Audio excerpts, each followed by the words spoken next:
Early modern humans in the Middle East. The Middle East is the crossroads of the continents, lying at the geographic intersection of Europe, Asia, and Africa. As a result, the Middle East plays a critical role in research on the origin of modern humans. Middle Stone Age modern humans in Africa were contemporaneous with Middle Paleolithic European Neanderthals. The critical problem is determining what happened in the region where these two populations, that of modern humans and European Middle Paleolithic Neanderthals, might have overlapped and, in fact, coexisted. Excavations at Qafzeh Cave, located in the hills of northern Israel, just outside of Nazareth, uncovered a number of skeletons in Middle Paleolithic levels. Although, from their context, one might expect that these bones would be the skeletons of Neanderthals, as was the case at other Middle Paleolithic sites in the region.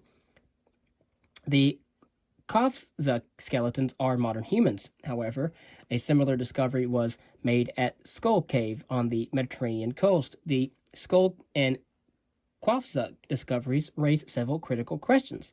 The first question is whether there are characteristics that distinguish the archaeological remains found on these sites from the remains found on Neanderthal sites.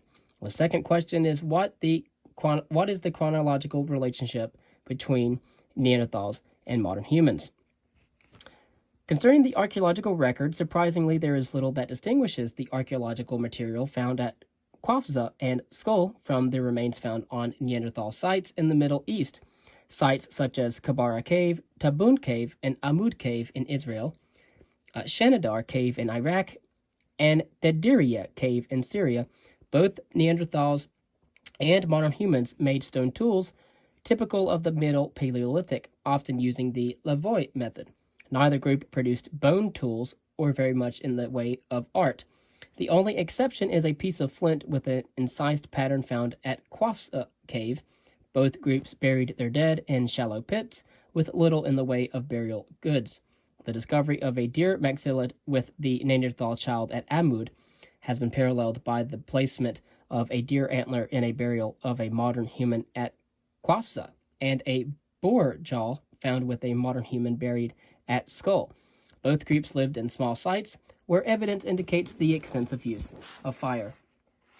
Concerning chronology, although the Middle Paleolithic cave sites in the Middle East all have deep stratigraphic sequences, none have produced fossils of both modern humans and Neanderthals. Thus, the chronological relationship between Neanderthals and modern humans in that region cannot be determined on the basis of stratigraphy. Until the late 1980s, there was no method for dating the sites, and the general sense was that the Neanderthal sites must be early ones, and that Skull and Qafzeh, with their modern human fossils, must be more recent. Many paleoanthropologists believed that modern humans likely had evolved from Neanderthals. Therefore, Neanderthal sites must be earlier than modern human sites. But with the development of electron spin resonance and thermoluminescence dating methods in the 1980s, it finally became possible to date the Middle Paleolithic cave sites. The results came as a shock. Skull and Qafzeh date from between 120,000 and 80,000 years ago, while most of the Neanderthal sites produced dates that cluster in the range between 60,000 and 50,000 years ago. And so these sites are much more older than that of the cluster of the majority of Neanderthal sites. Assessing the Middle Eastern pattern, the Middle Paleolithic of the Middle East confounds our expectation of the relationship between Neanderthals and modern humans.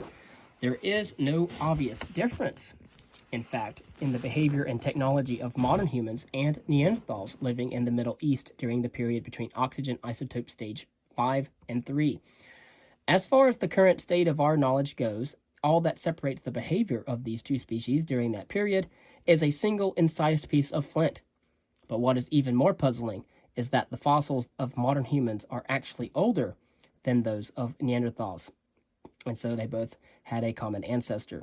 The Middle Eastern sequence provides clear evidence that Neanderthals were not a primitive precursor of modern humans, but indeed rather a population that evolved parallel to them. Geographically, the Middle East is located between the European range of the Neanderthals and the African range of early modern humans. In ecological terms, the range of Neanderthals was centered in Eurasia and the range of modern humans in Africa.